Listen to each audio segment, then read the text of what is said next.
Bom dia, pessoal, tudo bem? Sou a professora Janaína, da Administração, e hoje eu vou apresentar para vocês o Alexandre, que é representante da Build. Ele vai apresentar um tema extremamente relevante para a gente da administração, especialmente do marketing. Sou professora de marketing, vou fazer um monte de pergunta. E ele também, a Build também está com uma participação aqui na Feira de Profissões, tá bem? Então, vocês vão ficar à vontade para perguntar tanto de palestra quanto de carreira. E eu vou também conversei com ele, vai ser assim uma apresentação bem livre. Ele vai fazer a apresentação dele, das experiências com a Build, e se vocês quiserem fazer perguntas ao longo da apresentação, fiquem à vontade, eu até vou sentar ali perto de vocês, tá? Para poder levar o microfone. Se quiserem deixar também para o final, não tem problema.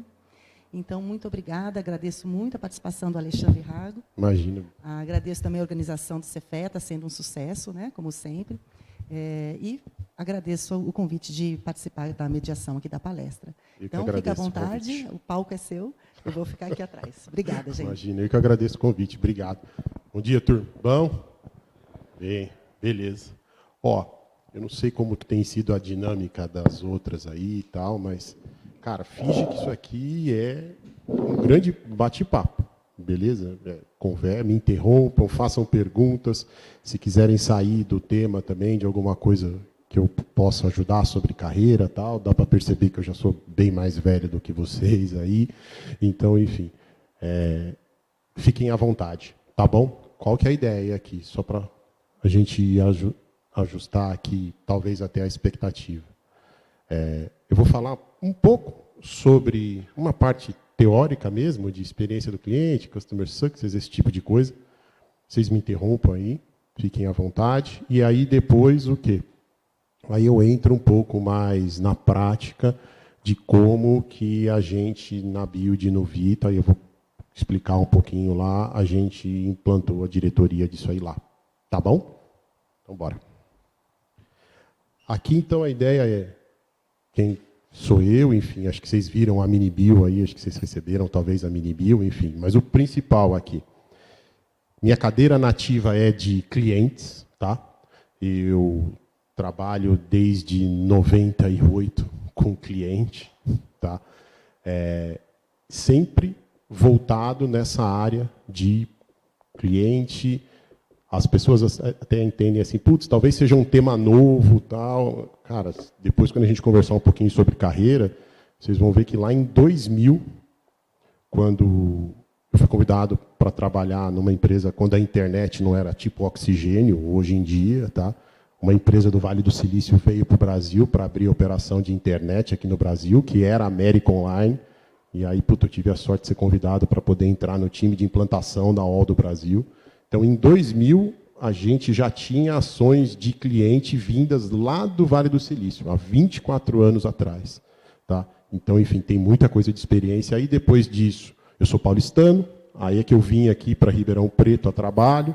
No primeiro momento, eu não queria vir, estava conversando com a professora. Eu, com 3 meses, mudei de ideia, porque eu falei, enquanto depender de mim, nunca mais eu volto para São Paulo, a não ser para passear, ir em show, comer, essas coisas lá.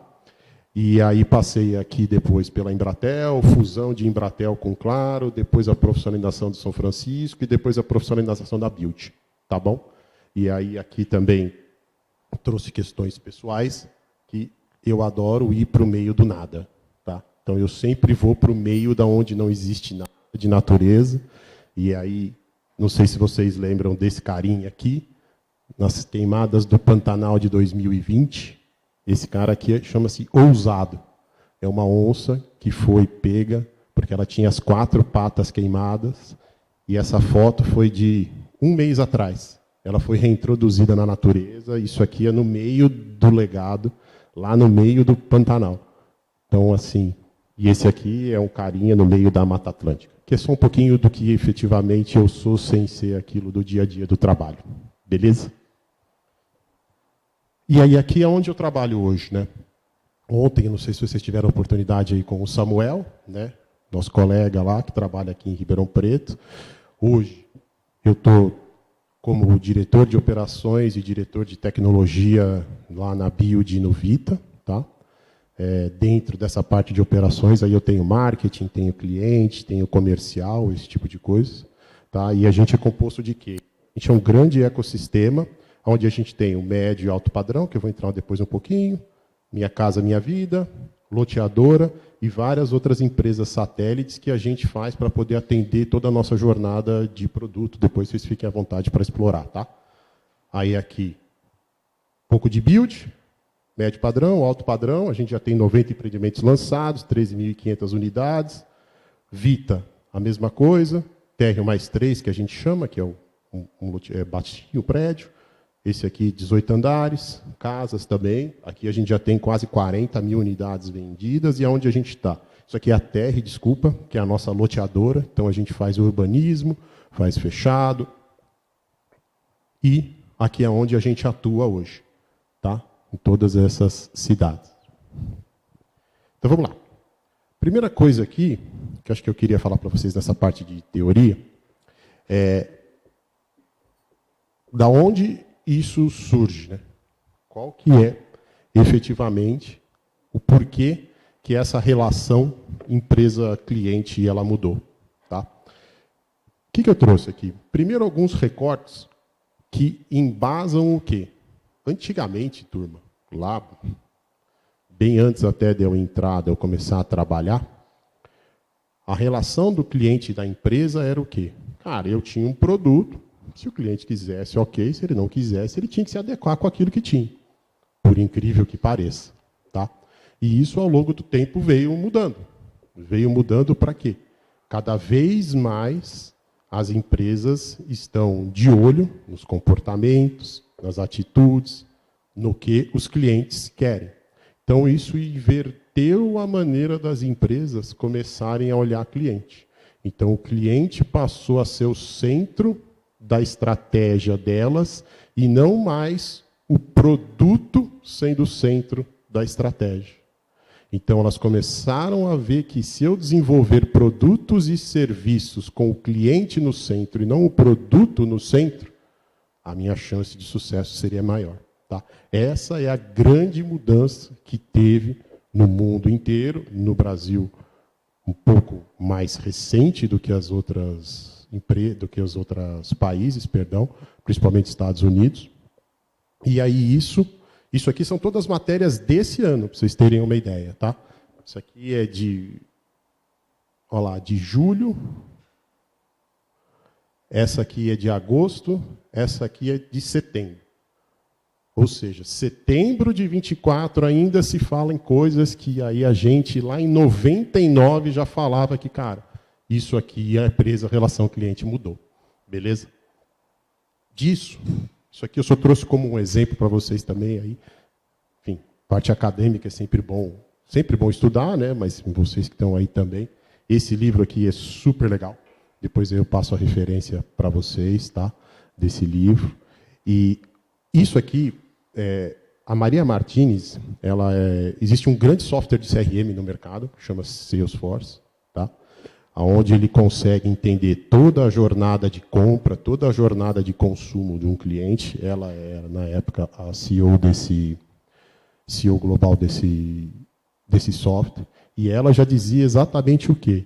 Que se o processo de experiência do cliente, né, for bem conduzido, todo santo dia você vai consistir de convergir o teu foco no sucesso deles, os clientes, e não no seu.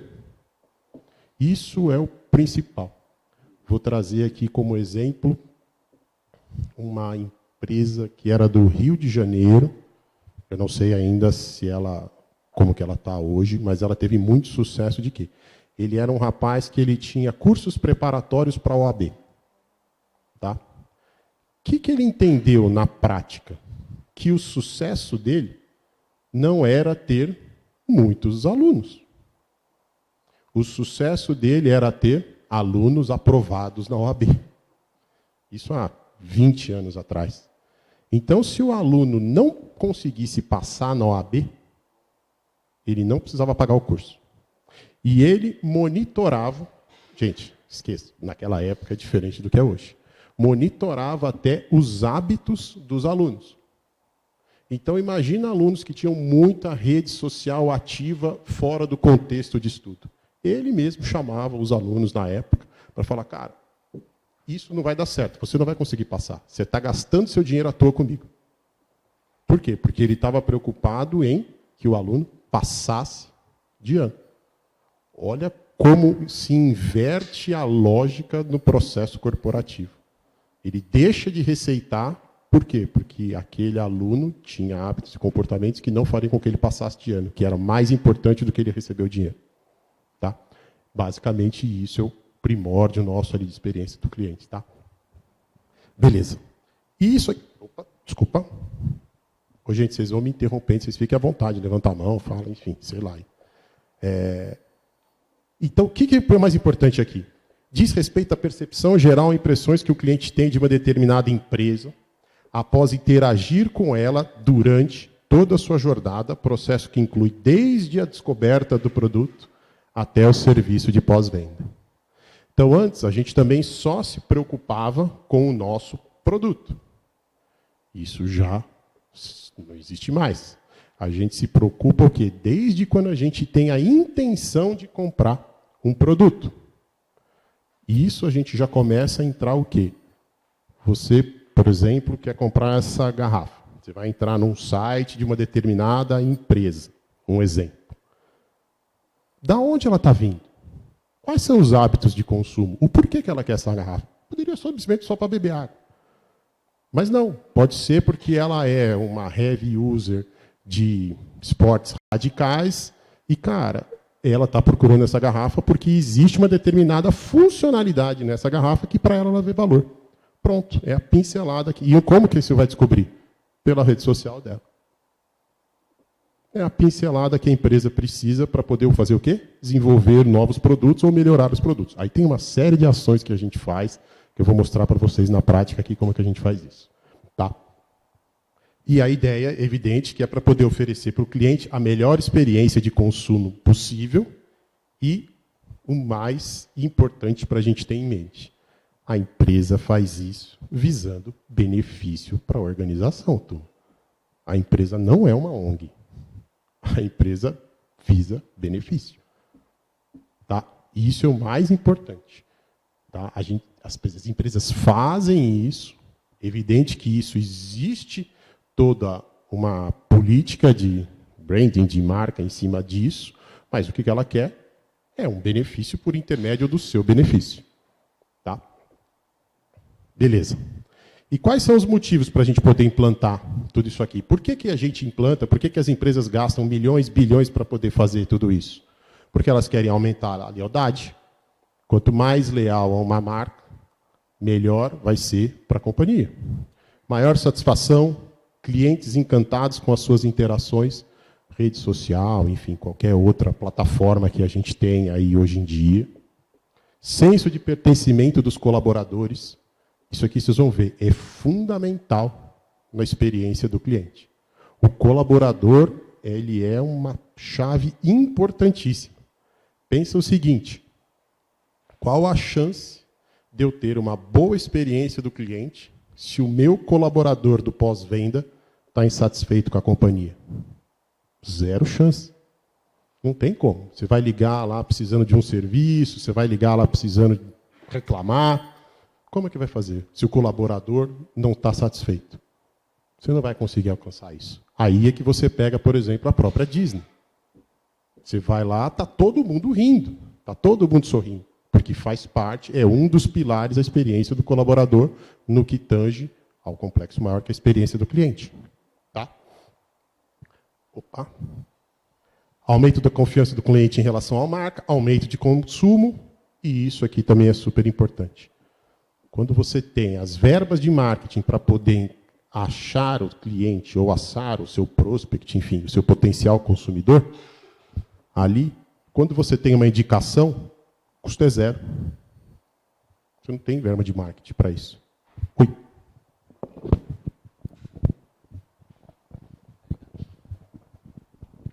Em outras palestras, se não me engano ontem, tinham comentado sobre a lealdade do cliente com a marca, mas em relação à venda de produtos. É um exemplo da Coca-Cola, que hoje em dia ela vende muito menos no cliente médio. O cliente médio dela compra muito menos Coca-Cola durante um ano do que comprava antigamente. Você acha que no questão de venda de serviços, a lealdade do cliente ainda é uma coisa relevante? Bom, é que assim, acho que a Coca-Cola, aí professora, você é muito mais expert nisso do que eu no marketing.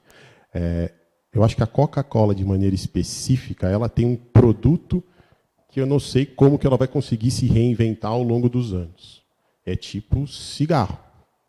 Na minha época, os meus professores de faculdade, tá? Cara, eles fumavam dentro da sala. Mesmo eu sem nunca ter colocado um cigarro dentro da boca.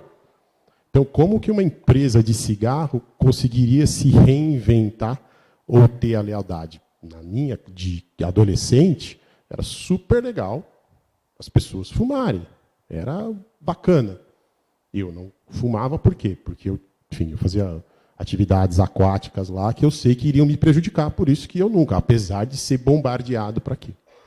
A Coca-Cola, você pode ser leal à marca, mas eu acho que ela tem um produto que eu não sei como que ela vai se reinventar. Aí eu não sei, professor, até qual é a sua abordagem para isso. Eu concordo que são setores muito distintos. E a Coca-Cola, eu sempre falo em aula que ela tem a grande força e a grande fraqueza, que é ela mesma, porque ela está muito ligada ao principal produto, que é um produto nocivo. Perfeito. Então, ela vai ter que diversificar. Então, realmente vai diminuir. Eles sabem que vão diminuir os clientes fiéis. E aí vai ter que ir para outros caminhos, como roupas ou outras experiências, né? Que não é o caso aqui, que a gente sempre vai precisar morar em algum lugar, né? Perfeito, que é no meu caso. Aí, acho que é super legal.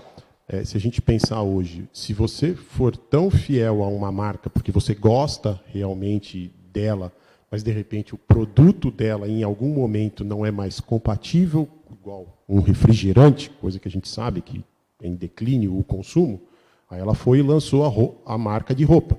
Então, hoje, as pessoas usam roupa da Coca-Cola, sapato, tênis, enfim, da Coca-Cola. Aí, de alguma forma, ela vai precisar se reinventar. Não sei se deu certo, velho? Então, tá bom, valeu. Beleza. E aí, aqui, eu só trouxe 3 etapas bem rápidas de como a gente pode implantar isso. Tá? Gente, essa parte aqui ela é um pouco mais chata, aí depois eu vou entrar um pouquinho mais no que a gente fez lá na build do Vita, e depois aí a gente conversa. Tá? São 3 etapas, basicamente, que a gente utiliza. Tá? Marketing de experiência, isso aqui é, enfim, tão antigo quanto eu, que nada mais é do que a gente utilizar os 5 sentidos: audição, visão, paladar, olfato e tato. Então, quando a gente tem o marketing de experiência, qual que é o grande objetivo nosso? Né? É que a gente, por intermédio deles, a gente aumente a probabilidade da pessoa associar a nossa marca a um desses sentidos. Então, por exemplo, quando você entra numa loja, tem um cheiro específico, cara, te faz lembrar daquela marca. E aí, isso, via de regra, ela é uma experiência que a gente chama curta e muito utilizada em eventos, feiras e lojas físicas. Tá? Então, eu sei que aqui, o Samuel, por exemplo, que estava aqui ontem, né? Eu fico na holding, na build no Vita. Tá? E ele fica especificadamente em Ribeirão Preto. Ele desenvolveu aqui para Ribeirão Preto, junto com a turma dele, uma essência do apartamento novo Build Vita, que é basicamente o mesmo cheiro que você teria de quando você compra um carro novo. O carro novo tem um cheiro. E existem pessoas específicas que trabalham só para cheirar os carros e ganham muito bem, para poder saber se o carro tem o cheiro que ele precisa ter para poder gerar esse marketing de experiência lá para o consumidor. Tá? O segundo, esse aqui ele é o mais pesado e, para mim, ele é o mais importante, turma, de tudo aquilo que a gente fala de experiência do cliente. É a jornada do cliente, ou então o gerenciamento da experiência dele como um todo.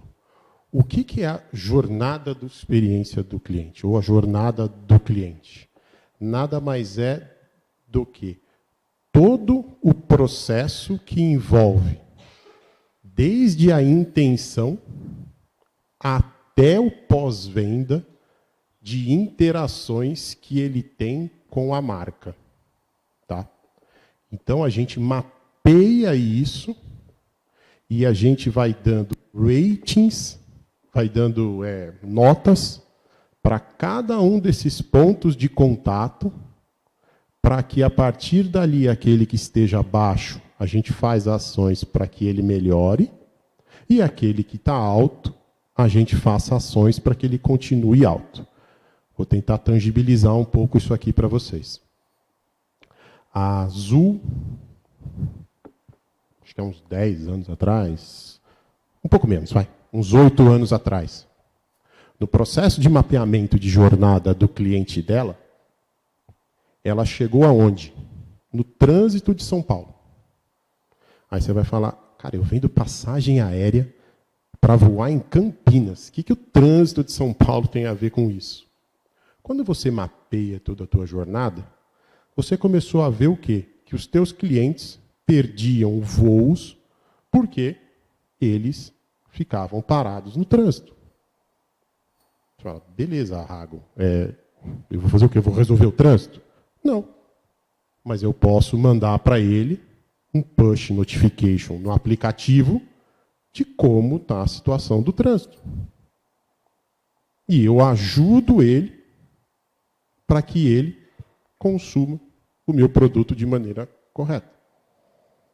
E ali é o perfeito ganha-ganha. Por que vai ser o perfeito ganha-ganha?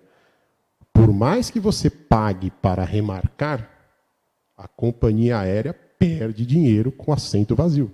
O que ela mais quer é que a gente voe. E aí eu tenho propriedade para falar, porque eu trabalhei numa companhia aérea por 3 anos. Tudo bem, ela já faliu, mas, enfim, lá de trás. Tá? E depois eu conto também, essa história é engraçadíssima, assim. Apesar de trágica por ter falido, mas enfim. Então, isso, gente, é o mais importante quando vocês quiserem falar de jornada, de experiência do cliente. É vocês mapearem toda essa jornada. Aí eu vou entrar depois um pouquinho na jornada que a gente mapeou lá de Build Vita, mas eu quero falar um pouquinho mais sobre Vita, que ali tem pontos que são totalmente fora da nossa gestão, como o trânsito da Gol. E o que a gente faz para poder fazer o quê? Ou baixar a ansiedade, ou melhorar para que ele tenha uma experiência mais fluida e melhor. Tá? Então, esse aqui é o principal ponto quando a gente fala de experiência do cliente. Tá?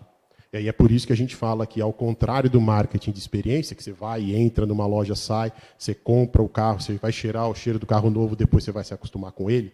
Esse aqui não. Se você pensar no nosso segmento que a gente atua, né, a gente tem um relacionamento com eles de, se ele comprar no lançamento, 1 ano, 2 anos de obra, 5 anos de garantia. No mínimo, 8. Agora, quantos anos ele vai morar naquilo? 20? 30? Olha o tamanho do período que a gente tem de relacionamento junto com esses clientes. Tá? Beleza aqui? Pode passar? Fechou. E a experiência digital. Tá? Que, enfim, isso aqui já não é de hoje também. Tá? Já é algo bem antigo, mas mais do que nunca, hoje, a gente, principalmente quando a gente começa a entrar em e-commerce, esse tipo de mercado. Né? Então, eu compro no site, retiro na loja, enfim, isso há uns 15 anos atrás, era inimaginável a gente aqui no país pensar um negócio desse. E hoje, para vocês, é igual eu falei, é tipo oxigênio, para vocês é normal, isso sempre existiu, como não existiu? Tipo celular, né? Para a gente não era. Tá? Beleza. E aí aqui, esse aqui é a grande estratégia, aí eu já estou entrando um pouquinho no que lá em 2017, quando eu fui contratado para a Build Vita, para montar a diretoria de experiência do cliente, foi a partir daqui que aí eu derivei a estratégia, que são os próximos slides ali. Tá? Que é a empresa centrada no cliente. Qual que é a diferença do que a gente falou até agora para a empresa centrada no cliente? Aqui, a gente está focando, turma, a experiência dele, ou seja, o que ele tem desde o primeiro contato até o pós-venda. Quando a gente coloca o cliente no centro, ele está no centro do planejamento. O que é o centro do planejamento? Eu vou procurar fazer produtos ou serviços com base no que eu colho de percepção dele. Aí aqui eu quero que esse produto ou serviço que eu já desenvolvi, ele tenha a melhor experiência possível ao longo de toda a trajetória. Essa é a grande diferença de Customer Centric e Customer Experience. Tá? Porém, elas são totalmente complementares. Tá? E aí, na prática, como é que tudo isso funciona? Deixa eu pegar uma água.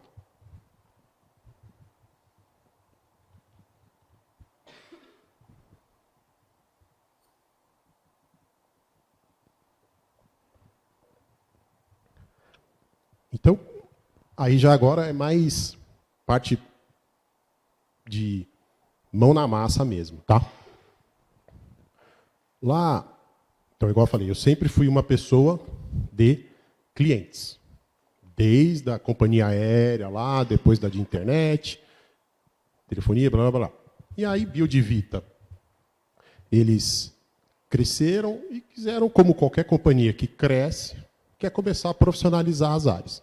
E você começa a pensar também em cliente, porque, por incrível que pareça, tem companhias que, no início, elas precisam sobreviver.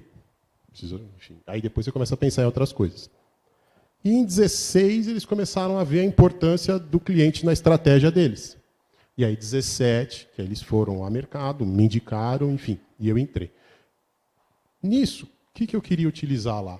Cara, qual a estratégia que eu vou conseguir utilizar na companhia para que a gente vire uma empresa centrada no cliente, tá? E tenha uma melhor experiência. Eu parti disso aqui, que são direcionadores para uma cultura centrada no cliente. Então, a primeira coisa que a gente tinha que ter, um propósito com foco no cliente. Da onde vem esse propósito? Gente, é de baixo, é de cima para baixo. Ou seja, o board da companhia, conselho, CEO, whatever, tá? Ele precisa, cara, eu quero ter foco no cliente. Esse tem que ser o meu propósito. Esse nunca vai ser um movimento de baixo para cima. Sempre será descendente. Então, essa era a primeira coisa que tinha. Pô, os caras foram lá, eu quero você aqui para poder montar a diretoria de cliente. Então, beleza, a gente já tinha um pedaço disso. Qual que era a outra coisa? Que igual eu falei para vocês. Cara, a gente precisa de colaboradores que tenham uma forte orientação para o propósito. Eu preciso de colaboradores que enxerguem que o cliente é importante quanto eu, que era a minha cadeira de trabalho, ou o CEO da companhia, ou o conselho da companhia, viu que era importante para a Biodivita. Então, beleza, o que eu vou fazer com isso aqui? O que eu vou fazer para poder conseguir isso aqui? Aí depois, qual que é a experiência dos meus colaboradores? Se eles não tiverem uma boa experiência, lembra da Disney, lembra que eu falei lá? Eles não vão conseguir atender bem meu cliente, eles não vão conseguir se relacionar bem com o meu cliente. Aí depois disso eu preciso trazer para dentro da empresa a voz do cliente. O que é trazer a voz do cliente? O que ele está falando? O que ele está sentindo? O que ele está passando? O que ele quer? O que ele não quer? E depois disso, eu preciso disseminar. Como é que eu dissemino tudo isso para dentro da companhia? Tá? E aí o que a gente fez para cada um desses? Para propósito, em foco no cliente. Primeira coisa, a gente colocou uma meta de um indicador, que depois aí eu explico para quem não souber, que é o NPS, no guideline na companhia. Ou seja, a companhia poderia rasgar dinheiro de tanto ganhar dinheiro. Então eu tinha margem, ou seja, a companhia está ganhando dinheiro para caramba. A companhia podia estar vendendo para caramba. E eu tinha um indicador de clientes que era NPS. Eu podia ganhar muito dinheiro, eu podia vender muito dinheiro. Se o meu NPS não tivesse batido, eu não distribuía dinheiro para ninguém. De bônus. PLR ou qualquer outro nome que se dê. Simples assim. Então, você imagina uma companhia que tem muita margem, ganha muito dinheiro, vende muito, mas o cliente não bateu a meta de experiência dele, ninguém recebe bônus. Já era a primeira coisa que a gente fez. Por quê? Gente, esse aqui, estou dando um recado claro para vocês, organização. Se a gente não colocar esse cara, o que a gente começa a ver? A gente não tem sustentabilidade do negócio. A sustentabilidade do negócio não tem a ver com a parte de sustentabilidade natureza, não. Um negócio sustentável. Por que um negócio vai ser sustentável? Porque, se eu tiver aonde o cliente quer estar, eu posso até pivotar meu negócio. Eu posso até mudar o meu produto.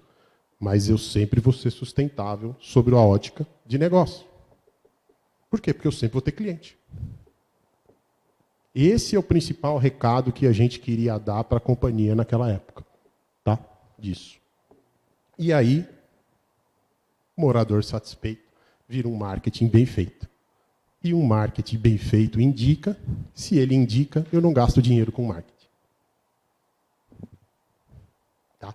Então, isso aqui começou a direcionar a companhia como um todo. Tá?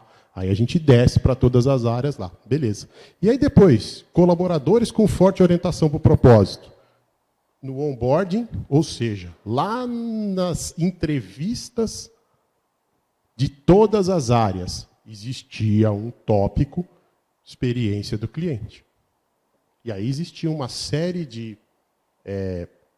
artifícios que o RH, P&G, enfim, desenvolveu para poder identificar isso nas pessoas que estavam sendo contratadas em todas as áreas da empresa. Tá? Inclusive, com contratação cruzada. O que é contratação cruzada? Esse aqui, nós aprendemos, essa aqui a gente roubou da Amazon lá em 2019. Em 2019, a gente estava no Vale do Silício e a empresa foi lá com 40 pessoas para o Vale. A gente ficou lá estudando 2 semanas. E eles faziam o que lá? Desculpa, estou apanhando aqui. Uma pessoa de clientes entrevistava o gerente financeiro. Gente, o que uma pessoa de clientes vai entrevistar o gerente financeiro? Justamente para poder saber se aquela pessoa tinha uma forte orientação para esse propósito específico, não a cadeira técnica do financeiro. Tá? Depois disso, experiência do colaborador. Então, como os nossos colaboradores estavam lá? Eles precisavam ser eficientes. Por 2 motivos. Primeiro, porque imagina você num saque, num atendimento de recepção, enfim, falando com o cliente e o teu computador é lento, você precisa navegar em 50 telas, não funciona. Qual a chance, e tem alguém no outro lado da linha te esperando, qual a chance de você prestar um bom atendimento? 0. 0. Então, a gente precisava o quê? Gerar eficiência para essa turma. Depois, a gente precisaria empoderar essa turma. O que é o empoderar a turma? Ele tem um poder de decisão. Você coloca um range de decisão lá, cara, e deixa a turma tomar decisão. Ou seja, você minimiza gargalo de processo, você deixa o seu cliente cada vez mais com a solução mais rápida. E depois precisava, aí é o sentir na pele que eu falo. O que é o sentir na pele? Aí eu botei a companhia inteira a começar pelo boarding para atender no saque. E aí o mais importante, eles não podiam dar carteirada. O que é carteirada? Você pega a gente, vai atender no saque, a primeira coisa que a gente vai fazer, cara, a gente não vai querer seguir processo. A gente vai fazer o que a gente acha na nossa cabeça. Eu, diretor, sei lá, de engenharia, o CEO da empresa, no way. Você vai seguir o processo que a empresa mandou você seguir. Isso era o sentir na pele. Isso aqui já foi uma revolução. Por quê? Porque começou a haver um monte de processo ineficiente, um monte de coisa que não devia acontecer. Então você faz a galera sentir na pele. Agora, aqui, turma, só vamos conectar com uma coisa. Qual a chance de eu colocar o CFO na empresa para atender o saque, se eu não tenho o CEO ou o conselho me dando cobertura nas costas? Você entende que isso só vem lá de cima? Senão ele vai falar, para, você é louco, não vou fazer. Tá? E a parte boa também. O que é a parte boa? Isso aqui a gente tem... hoje, gente, eu já estou longe de clientes da prática já faz uns 2 anos, tá? Então me perdoa se eu falar alguma coisa aqui até que nem está mais acontecendo lá. Por quê? Porque eu já estou na holding há esse tempo. Quando a gente operava aqui, a gente operava cliente lá, a gente tinha a entrega, isso aqui muito focado em Minha Casa Minha Vida, né? Aonde a gente levava os colaboradores para poder sentir a emoção das pessoas que recebiam a chave do primeiro apartamento, do primeiro imóvel da vida delas. É um negócio indescritível. Indescritível. Assim, a emoção das pessoas. Às vezes, eles vão ajoelhados pagando promessa, levam santos para poder... E aí, esse momento, quando eu vi lá na companhia, né, cara, eles precisam se conectar nisso, o colaborador, porque ele vai entender o quê?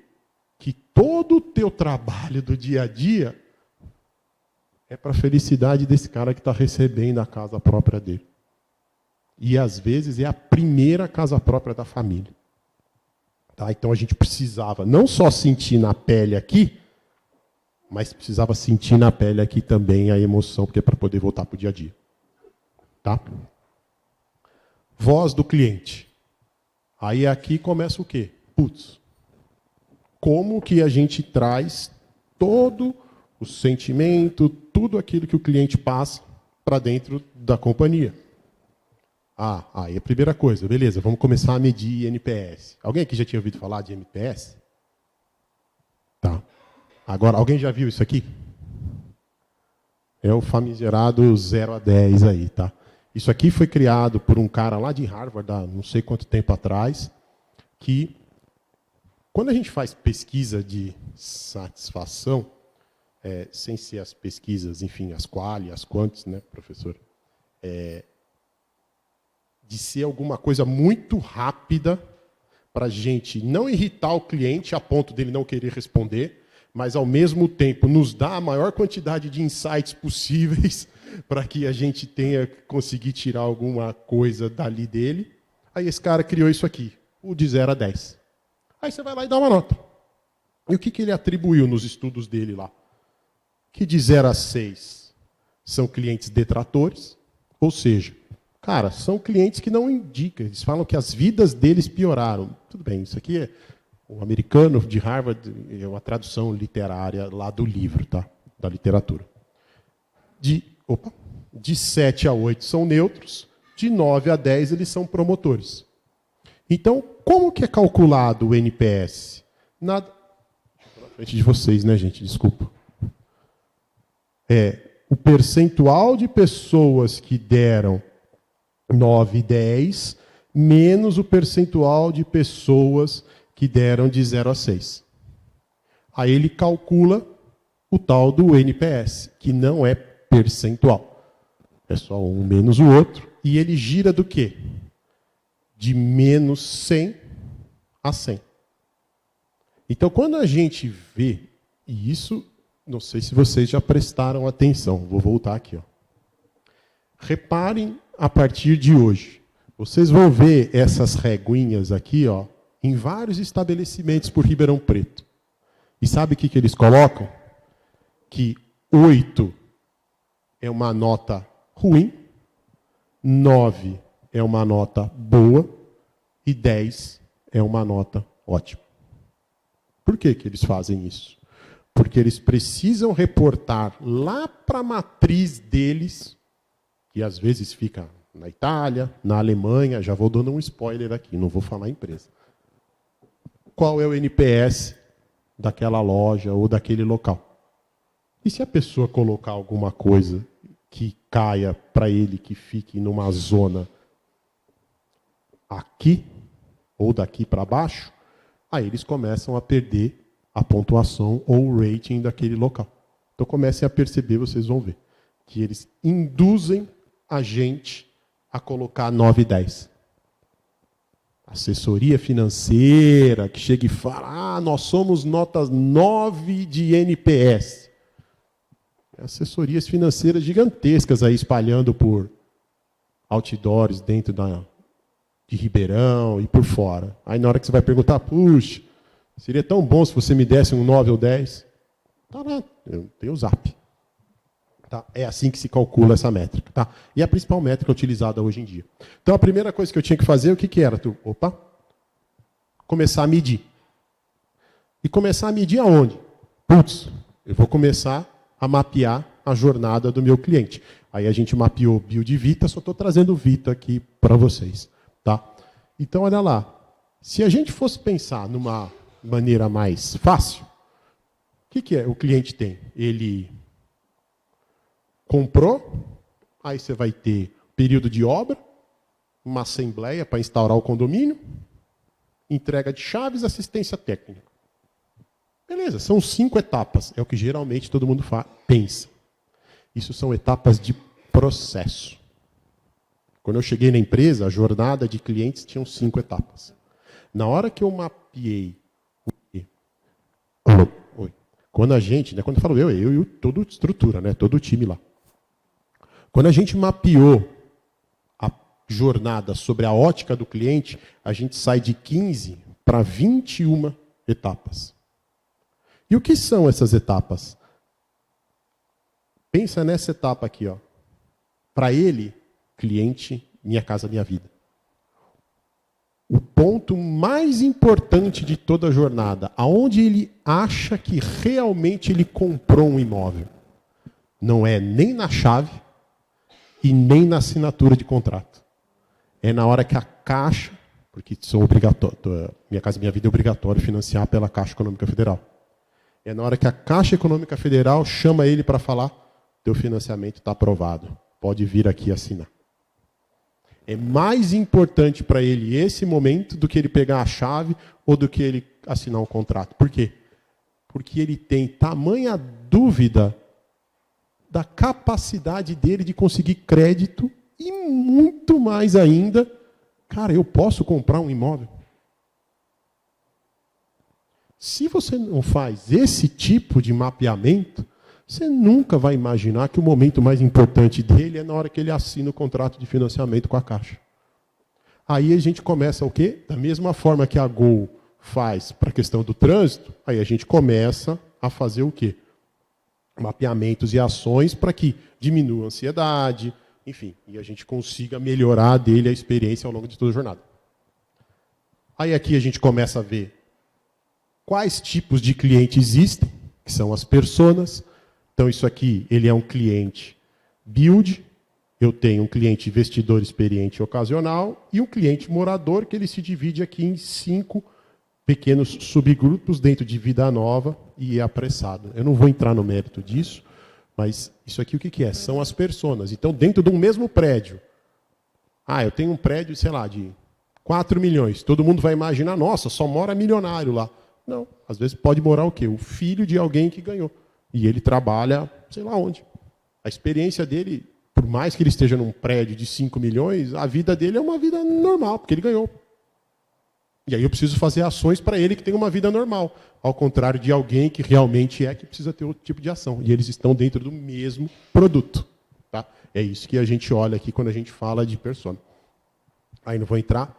Ó a jornada do cliente. Aí a gente começa a entrar o quê? Em disseminação. Como que eu vou disseminar isso dentro da companhia? Esse aqui é o nosso refeitório, lá na Vladimir Meirelles, onde a gente fica. Aí a gente plotou a jornada Build Vita lá dentro. E em todo lugar nosso tem uma jornada do cliente lá também. Aí você começa a divulgar indicador, enfim. E isso aqui eu acho que talvez, gente, seja o mais importante. A gente começou isso em 2017. Em 2018, aí eu coloquei, junto com a turma, todo mundo dentro de um auditório, ali na Vladimir, tinham 600 pessoas, eu acho. E eu chamei 6 clientes. 6 clientes promotores e 6 clientes detratores. O promotor, beleza, falar bem é super bom. Meu objetivo era que o mal falasse mal da gente para todo mundo, inclusive para o conselho. Só para vocês terem uma ideia, teve uma mulher que falou que a única pessoa que prestava na build era o porteiro. Ela estava aqui e o conselho estava onde vocês estão aqui. E sabe o que eles acharam? Sensacional. Sensacional. Cara, é isso que a gente precisa. Ano que vem, traz gente que só destratou, traz gente que colocou a gente no pau. Se não vem de lá de cima, essa coisa não funciona. E aí isso a gente acabou instituindo o fórum de clientes. Esse aqui foi o específico de Vita, mas só para vocês terem... acho que vai precisar mexer aqui, né? Espera aí. Como que a gente fazia isso? Putz.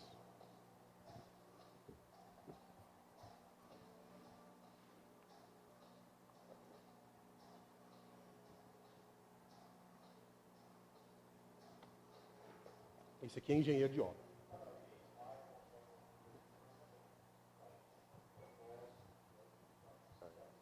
Não funcionou.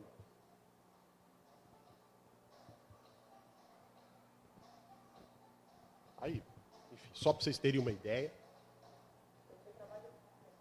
daqui de como que é super importante a gente ter essa parte da disseminação e do engajamento, não só para o bem, mas também para o mal, tá? Que essa é uma parte dos detratores. E aí o que a gente teve de resultado disso? Aí agora é a última parte. O que a gente colheu com isso? Aí aqui eu estou dividido por marca, tá? Build e Vita. Aí em 2016 a gente contratava uma empresa para poder medir o NPS, que é esse indicador que a gente estava falando. Lembra? De menos 100 a 100. Aí aqui a gente sai de 36 para 60 em 2019, tá? Aí não bastasse isso, em 2020 o que a gente inventou? Quando você pega o NPS, ele pega o quê? Lembra da jornada do cliente? Eu vou medir NPS na assistência técnica, na entrega, no momento da venda, sei lá, no momento da personalização. Bem ou mal, todos eles têm o mesmo peso ali. Então a gente fez, não, você pode esquecer. Eu vou colocar peso no NPS. Aí a gente deturpou o que o cara lá em Harvard inventou. A gente fez o quê? O tal do NPS 70%. Ou seja, de todo onde a gente mediu o NPS, o que mais importava era o momento que ele estava morando. Então, as notas de quando ele morava eram muito mais pesadas no indicador do que no momento da venda. O momento da venda é um momento feliz. Aí o que aconteceu com a gente? A gente caiu. E já era sabido. Tá? Aí a gente cai de 60 para 42. Então, a partir daqui, a gente já não é mais NPS. É essa coisa que a gente inventou lá. Tá? E aí não bastasse isso, em 22, o que a gente inventou? Qualquer estrutura de cliente na companhia, ela faz o quê?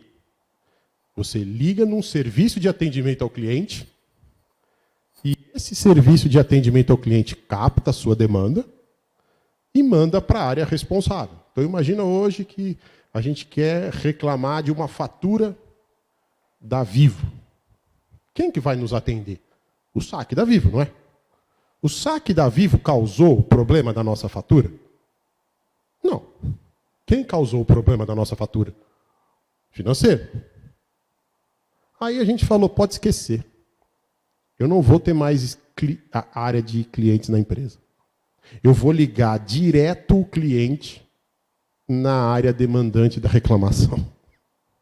Ou seja, hoje, se alguém abrir uma reclamação em Build Vita, sei lá, de assistência técnica, quem vai responder é o engenheiro da obra.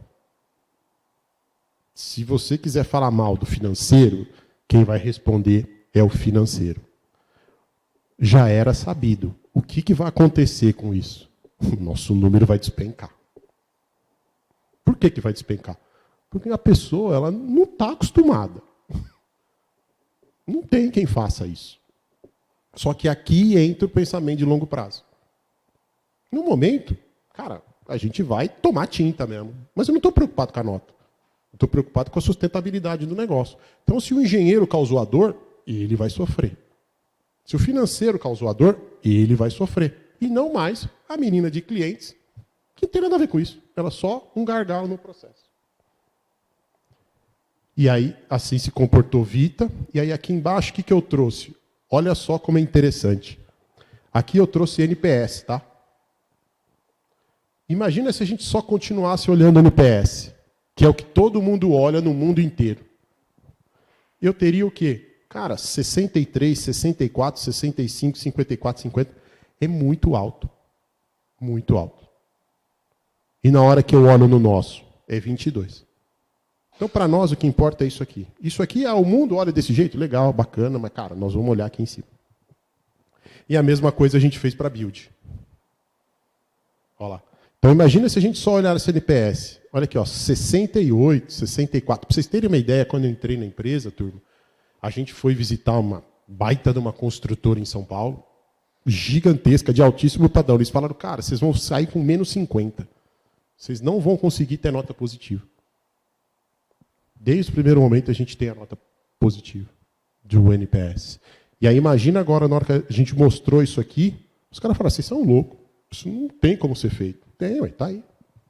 Só copiar. E aí tudo isso, por quê? Porque a gente realmente entendeu que esse era o foco. E aí o mercado começou a entender. Aí a gente é premiado num monte de lugar. Não pela nota, pela estratégia. Se vocês entrarem hoje no Reclame Aqui de Build Vita, está uma lástima. Uma lástima. Por quê? Porque as pessoas ainda estão aprendendo a tratar os clientes. Para nós está tudo bem. Vai sofrer, vai arder, vai. Mas na hora que a gente conseguir escalar, aí ninguém segura. É isso.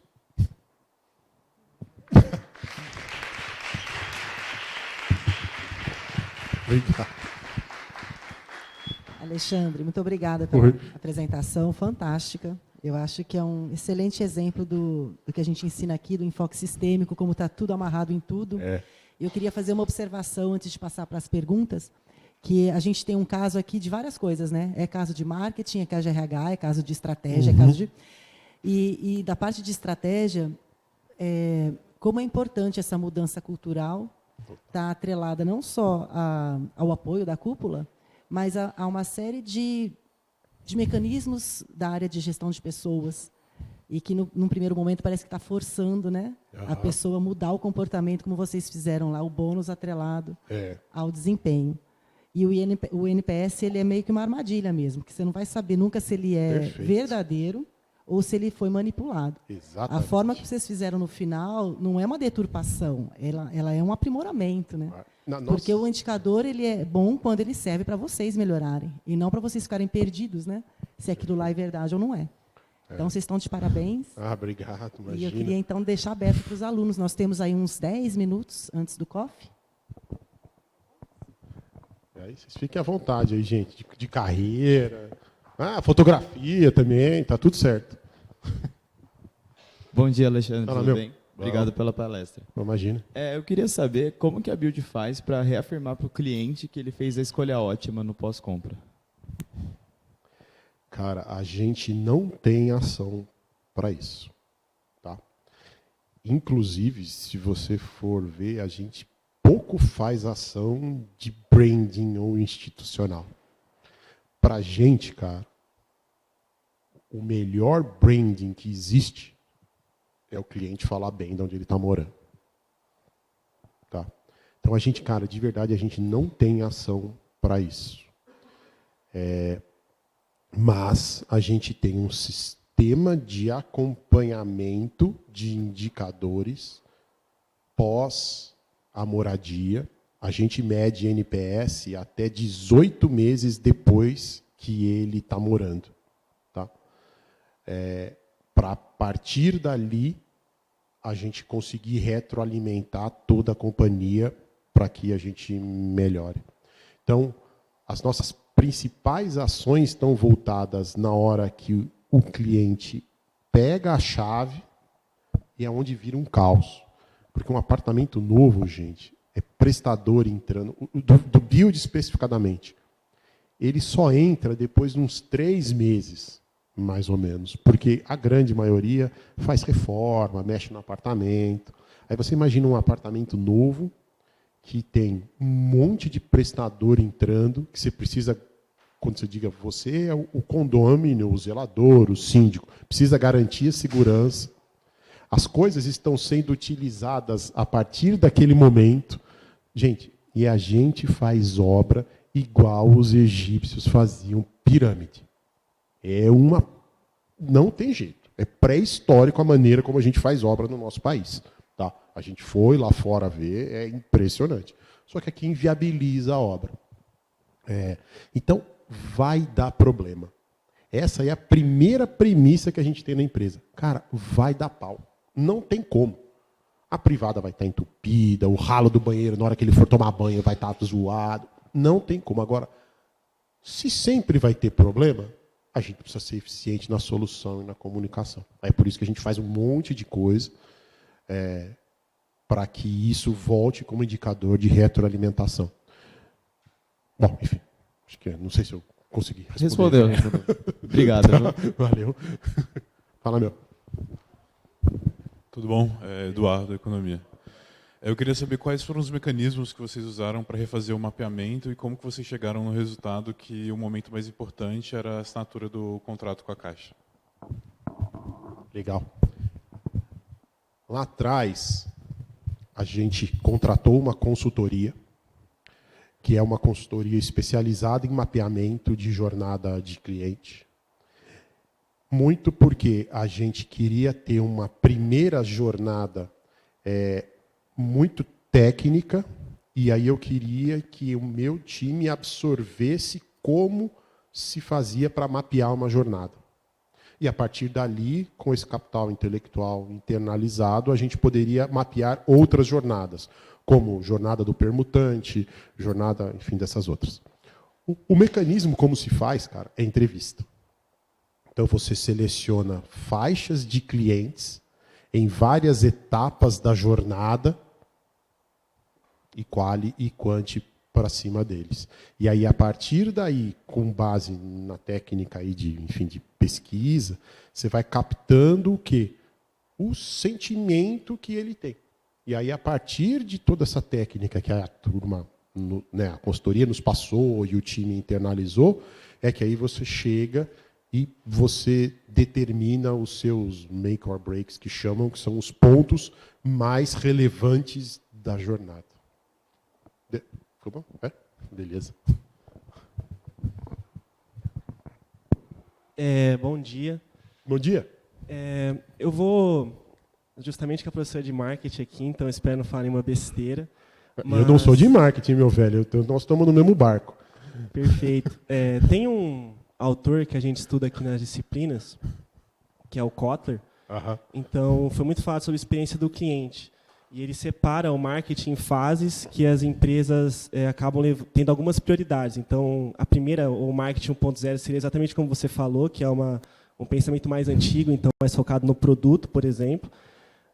Em uma segunda fase, a gente já tem mais focado no cliente. Então, gerar um produto, um serviço que agregue valor a ele, mas sempre vendo o cliente como um consumidor.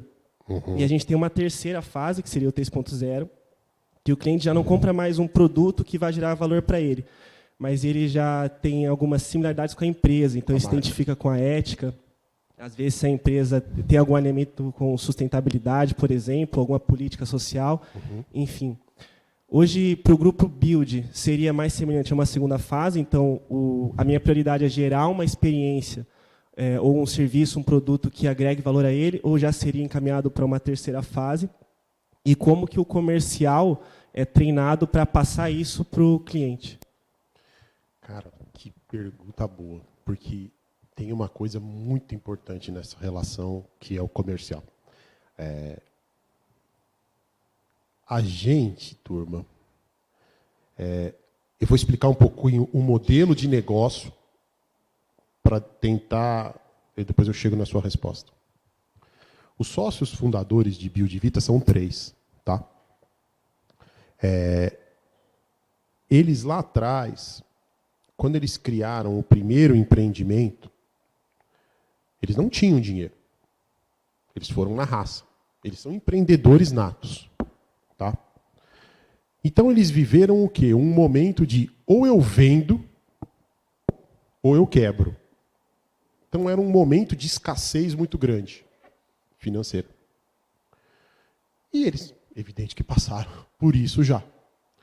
Qual é o nosso modelo de negócio hoje? A gente cresce por intermédio de sócios locais. Tá? Então, por exemplo, eu fico com eles na holding. A gente tem 15 regionais, onde a gente tem um sócio local. Esse sócio local nunca vem da rua. Ele é sempre uma pessoa interna. E o que a gente faz?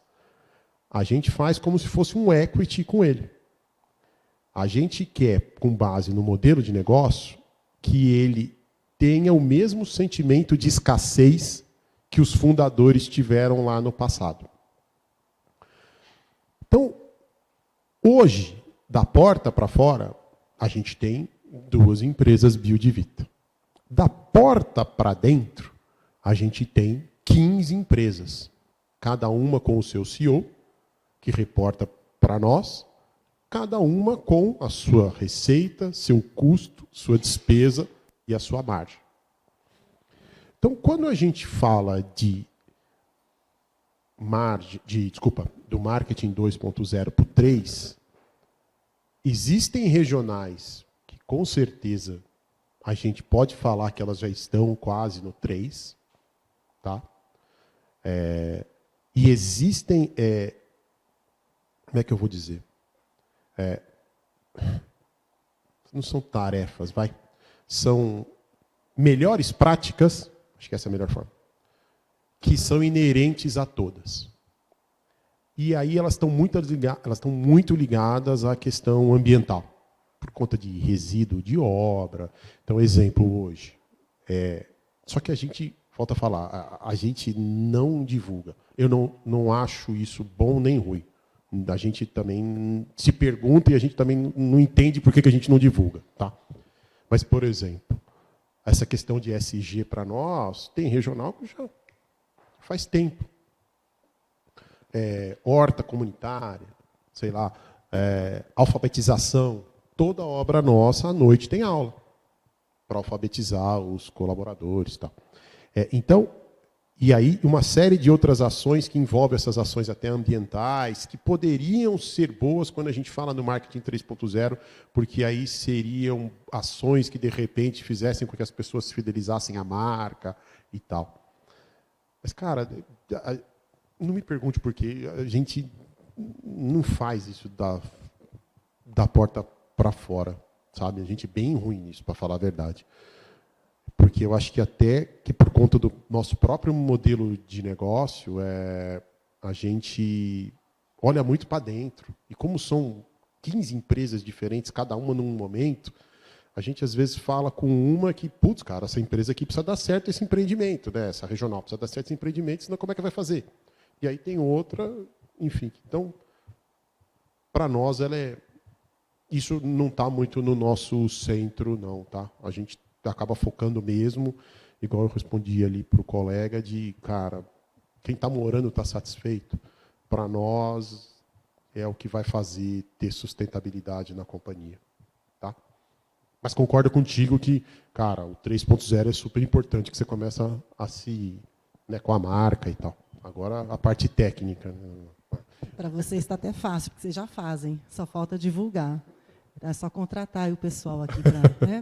Olhar na feira de profissão aí, os estagiários. Tem um stand lá. Pessoal, mais alguma pergunta? Você gostaria de falar um pouco da feira de profissões ou não?